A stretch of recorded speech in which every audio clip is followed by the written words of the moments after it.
So, ano na namang trip natin dyan? Basta ako may trip na. Tuhog-tuhog? Inay? Di food trip na naman. Omsim! Maglalaway na naman kayo dito. Tulo mo, lumalaway! Napadayo nga ako dito sa Garden Villas 3 Subdivision. Makalagpas ng Save More, pangatlong rotonda. Kung saan pwede kang tumuhog ng tumuhog. Hoy! Nang pagkain.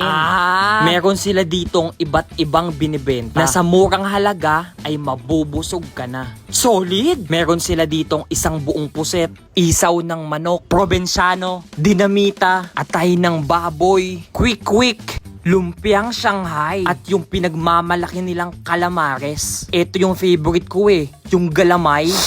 Nakakagutom na! Hindi na ako makapaghantay kaya kumuha na agad ako. Nilantakan ko agad yung calamares. At isa nga pala to sa pinagmamalaki nila. At miski ako na magpapatunay sa inyo na yung suka nila, ay talaga ka. Mabisa talaga. Yung pinag-combine na sweetness tsaka spiciness overload. Yummy. Tara na ako, food trippy! 20 pesos, ganito kalalaki na calamares.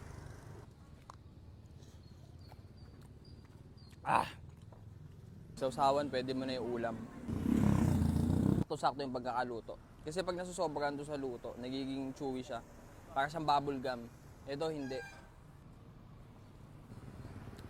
Walang alo.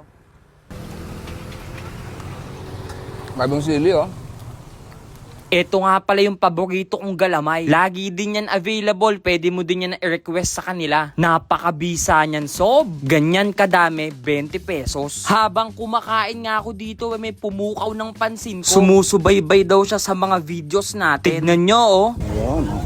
Merong proof. May pruweba, no? Mga tropa. Shoutout sa mga tropa natin dyan sa Toyota Ice in Philippines. Yon. Mabuhay ang mga vloggers. Yeah. nakakataba naman ng puso yon. Dumadami na nga yung mga nagme-merienda dito. Katabi nga lang pala siya ng mga tindahan na to. Ayan nga pala si Ate April, ang may-ari ng tinuguriang calamares ng garden. Uy! Edi wo! Habang nag-aantay nga ako ng mga bagong salang saktong dating ni paring Julio. Nagbubukas sila ng 1:00 ng hapon hanggang 9:00 ng gabi. Close naman sila ng Thursday. At kapag umorder kayo dito, sabihin nyo na panood nyo kay Sob. May libre kayo. Libreng suka! Charot! Ganito nga pala kalaki yung proben nila. Abay, pwedeng pang 2 tao kapag matipid.